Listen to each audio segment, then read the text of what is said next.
Hey, everybody. Welcome back to the Rebuild Talks with Tiffany. I'm so excited because today I have with me Tiffany North joining us. I am thrilled. First of all, let's talk about the obvious, the very, very obvious. Our names are both Tiffany. I don't want to say Tiffany spelled the correct way, but we'll just say that. Welcome to the show, Tiffany. Yeah, thanks so much for having me on. It was funny. I was searching for the link for today, and I had to be careful, like to type in your last name. Otherwise, every email I've ever sent would come up. So Right, right, right, I right. do. I am starting to go by my last name more often with my friends, and That's so yeah, nice. put that out there. But I love that. That is nice. That is nice. I tell people that I was about maybe 10 before I met another Tiffany. funny, yeah, Yeah, and people would always, always, always, when I was a little child, call me Stephanie. And I would same. say, "No, my name is Tiffany." So, yeah, I'm always excited to meet another Tiffany, but also North is pretty cool too. I kinda like that. So, Tiffany, please go ahead, introduce yourself. Tell us who you are, what you do, who you be. Yeah. So I'm an RN and got trained as what's called an integrative nurse coach, which just means I'm a nurse that can coach people. And then really decided to focus in on food and body relationships since I had a personal struggle and sort of healing journey with that. And just about everybody I knew also struggled with it. And so got certified in intuitive eating. And eventually I was like, I want more. And so I just have done a lot of additional trainings in somatic work and various things. Ultimately settled on creating my own model when I learned more about attachment theory and discovered that, really realized that the work that I'd been doing with clients was attachment work. And that many of us have these deep seated attachment wounds that influence or kind of create our relationship with food in our body. And I created the food and body attachment model and wrote my most recent book that just came out called Enough: Heal Your Relationship with Food and Body Using Attachment Theory. I love that. I love that. I want to know, let's start from the beginning. That'll probably be the best thing because I have so many questions. But tell us a little bit about who you were as a younger person and how you grew up, maybe a little bit about your first memories of food or your first memories of diets or dieting. Yeah. Yeah. Pretty standard. Mom was always on a diet. Dad sort of ate whatever. And mom would get mad, if he'd bring like cake and things into the house.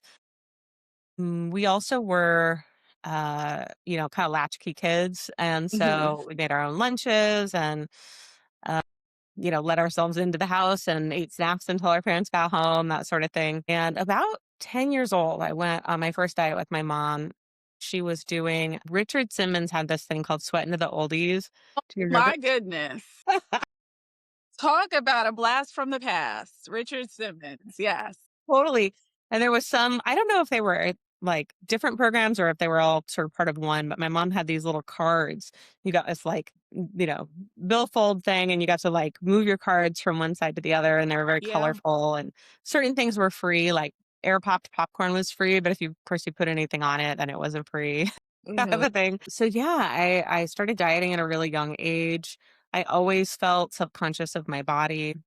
Previous to that, I had been really like a messy eater. So like when I was eating spaghetti sauce, I would like get it all over my whole face. And so, I got some teasing about that from my parents. I think that made Mhm. me a little self-conscious too. I mean, I deserved it, honestly. I was such a messy kid. And it was Mhm. all lovingly teasing, but yeah, I had a lot of self-consciousness. I think I also felt really like I had to perform, like I had to be a Yeah. good kid to get attention or get accolades or whatever it was. And yeah, so started the dieting at a young age. My teenage years, it was off again, on again with dieting. And then I kind Mhm. of went a different direction. I struggled with drugs and alcohol. Mhm. And when I got sober from that, the recovery community is very like black and white thinking around food. And that added to it. And then becoming a nurse. in the healthcare industry, it's like very a lot of like body shaming and a lot of like Oh my health God. ism around food. And so, yeah, I My feel like goodness. for everywhere I went, there was added to my already, that relationship I was already struggling with food and body. My goodness. I mean, I think about, even you mentioning the Richard Simmons thing, I know like this idea around like body image and, working out, aerobics, it was such a big thing in the 80s. I remember this as a little kid and, the women in their leotards and, even who was it? Rod Stewart's Let's Get Physical song where they're working out, like everything there was a lot of that happening. I think there was a lot of, I guess, new awareness around body image and body types and definitely around food. But I'm so interested, as a little kid, I wonder, like, did you love food? Were you did you consider yourself a foodie? I mean, for me, coming home after school, like, I couldn't wait to see how fast I could get home, take my school uniform off, and be in front of the television with a snack. Like, that was it in peace and quiet by myself, like that was the thing. So, for me, it was Fig Newtons. I loved Fig Newtons. And a really bad thing that I loved was like Tab soda. Like, that's a Sounds so real bad. Yeah. throwback. But, like, did you love food? Did you love snacking? Yeah, I think it was always informed by my mom's like intermittent dieting Wow. because like we didn't even have like lunch sometimes would be like plain wheat bread, maybe a peanut butter and jelly, but sometimes just like plain bread and like like carrots and celery sticks, not even like the fun kind or like pre-chopped up. Like it would sometimes it would just be like a whole carrot. So, but then when she wasn't on a diet, it would be like, all the cookies, all the cake, all the Yeah. ice cream. And so I really felt very like compelled to eat, what cookies and cake and all that when it was around. But when Right. it wasn't around, yeah, there was, like, a lot of restriction, and I would see my friends would have, like, little snack puddings in their lunches and, Oh, like, yes. this kind of stuff, and I just really wanted all of that. Even when my mom was not dieting and we were sort of eating all the things that she would restrict, she'd grown up in poverty, and so she was really frugal with money. And so, like, Yeah. we didn't have, like, the name brand of anything. So my afternoon snack would be I would come home and I'd get a bowl of, like, cornflakes, but they were plain cornflakes, but I would, like, pour, like, a bunch of sugar Sugar on on the top. absolutely, Yeah, that absolutely, was yeah. my kinda go-to. Yeah, and then as I got a little older, we lived, in the city until I was about 8, and then we moved to the country, and when we moved to the country, there's no, like, pizza delivery or any of that. Uh, like, I didn't get MTV until I was 14. Like, there was just, we there was a lot that we didn't have access to, although it was beautiful out there for sure. But, Wow. because of that, like, we also didn't go out to eat very often. So when I was a Okay. little bit older, we started going out to eat more Chinese food, and I was like, "I really like this," but I Yeah. was still kind of like, this is all new to me." So it really wasn't until I was an adult that I really got adventurous with food, and now I love all kinds of food, and I love trying new Right. things. Yeah. It's so interesting how our family, our parents, they can influence not only the things that we eat or the way that we eat or our relationship with food, but they also, influence our actual relationships with people and our love relationships and our friend relationships. And, that's so interesting. I would love to know what led you to go into nursing. I think that is it's such an inspiring field. It's such a probably never thanked enough role. But what led you to nursing? I actually I got pregnant when I was 17. I had my daughter when I was 18. And I went to the community college and I was like, okay, what fields can I go into that I could get a degree quickly and be able to provide for my family? They said I could do like be a lab tech or I could go into nursing. But nursing school was harder to get into. So I started out trying to be a lab tech. And then ironically, I had two different writing instructors that were like, is that really what you're gonna do? Like, I think you're gonna get bored with that. So I started thinking about it and realized like if I go into nursing, there's a lot of different options of things you can do, as a nurse. You could be a school nurse, you could, work in a clinic, you can work in a hospital, all kinds of things. At the same time, I met my ex-husband and he was also considering going into nursing. So we talked each other into it. We both became nurses and Wow, that's so oh, it nice. was so good for me. Yeah, it was so good Yeah. for me. Yeah, because I mean, first of all, you can be a nurse anywhere you go in the world, basically. And to your point, there's so many different areas, like who didn't want to go to the school nurse's office to kind of take a break from class? And, the school nurse was always pretty cool. They talked to you. They didn't treat you like your teachers treated you.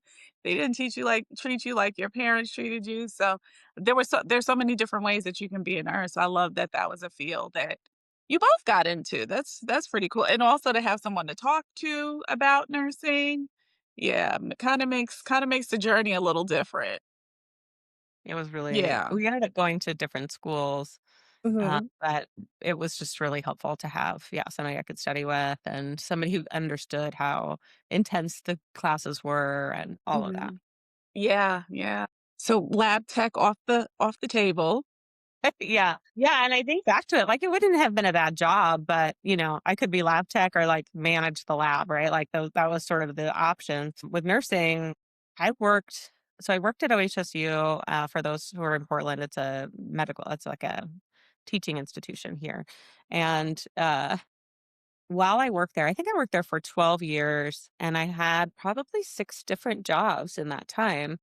And it was never a like, you're doing a bad job situation. It was like, "Oh, there's this other opportunity, or we think we'd be good over here." And I got to move around a lot. And then of course now I'm doing nurse coaching, it's incredible. I absolutely love it. I find it so fulfilling. So yeah, I'm really grateful for that. The ability to like learn different skills and do different things all within, even one. Yeah, yeah. I think it's pretty interesting, and what's standing out to me right now is that you said you had 2 writing instructors that kinda were like, "Is this really what you do?" And what it's kinda making me think about is, like, my favorite, absolute favorite writing professor that I had is from Portland, and he shout out to Mitchell Jackson, he's an incredible writer, he's been an incredible professor at multiple universities, and it's just so interesting that of all of your instructors or teachers that they were the ones that kinda said, "Is this something that you wanna do?" Did you always write? Were you always a writer? Did you always have ideas around writing? No, in fact, I have dyslexia. I hate writing. My goodness. Yeah, and so it's funny because I think that they were trying to encourage me to go into, writing, Mhm. but, because I did well in their classes. They were particularly, like, interesting instructors, and they really were good at kind of drawing you in and making you think. Yeah. One of them actually handed back a paper to me once and was like, "I know you can do better." She made me redo it, and I did a better paper. So, yeah, Love yeah. that. So, yeah, I didn't want to, but I have always had strong opinions. I've always had, Mhm. um, kind of outside of the box ideas, and so ultimately they were right. I ended up also being right, Yeah, yeah, but yeah. yeah, it just And I love that you said that you didn't love writing. That I'm good at finance, and I tell people that I don't love finance, but finance loves me. And so it's so interesting that you say that you're weren't particularly interested or enjoying writing, but for you to be such an exceptional writer, I think is just really, really interesting. thank you. Yeah, and now having written the book, I have now fallen in love with the process of writing a book, Mhm.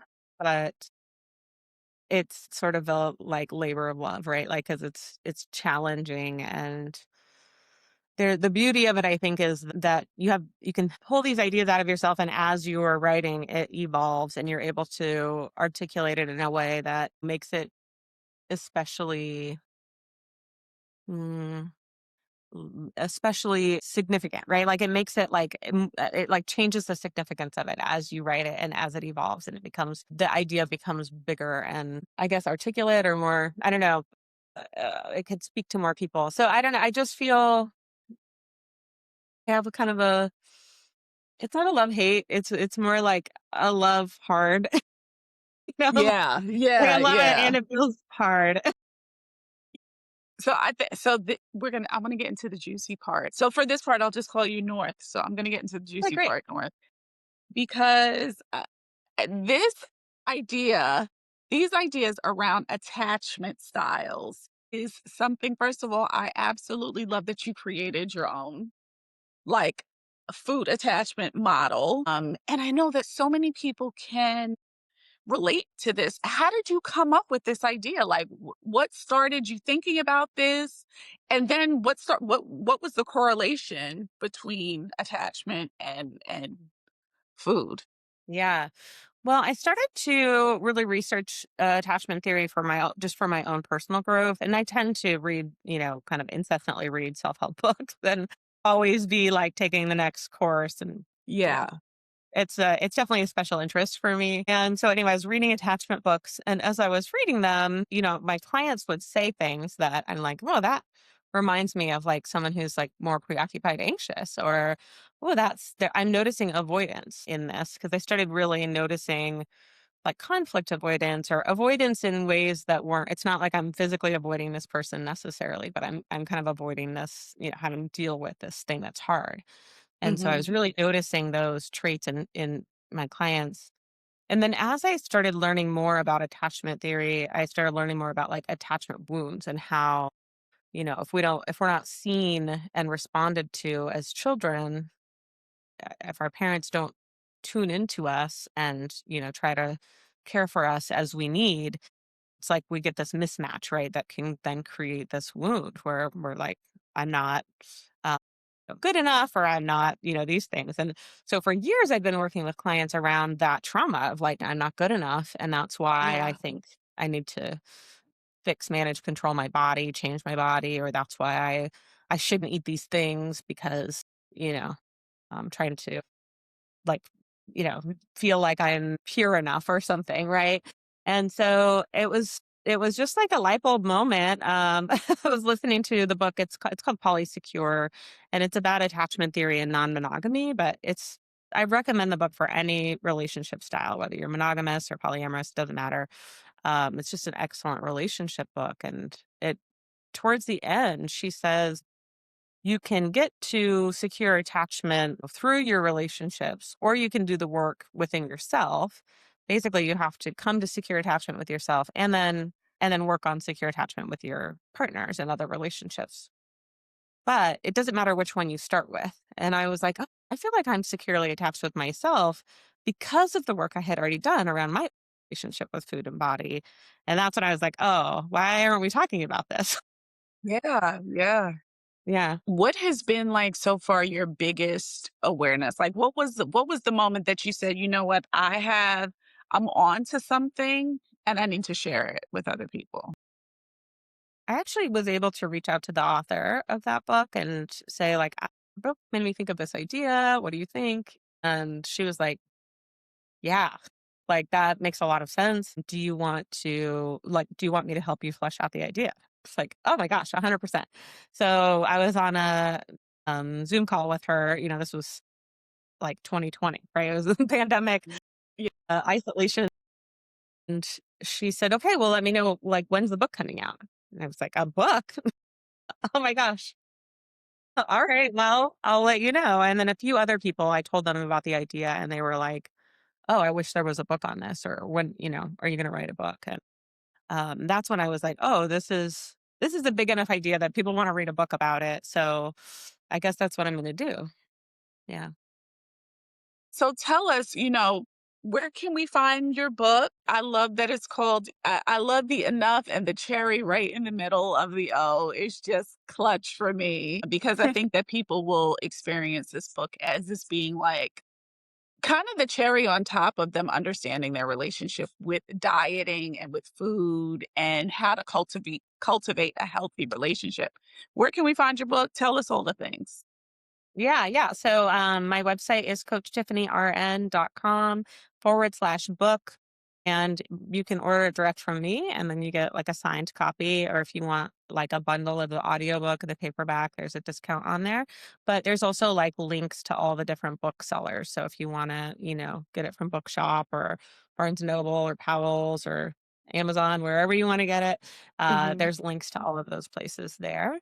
And, I love feedback about the book too. So I'm always open to hearing from people. And as you stated, yeah, I have Instagram, Facebook, TikTok, but who knows what's going to happen with that now. And I am trying to get my YouTube channel going.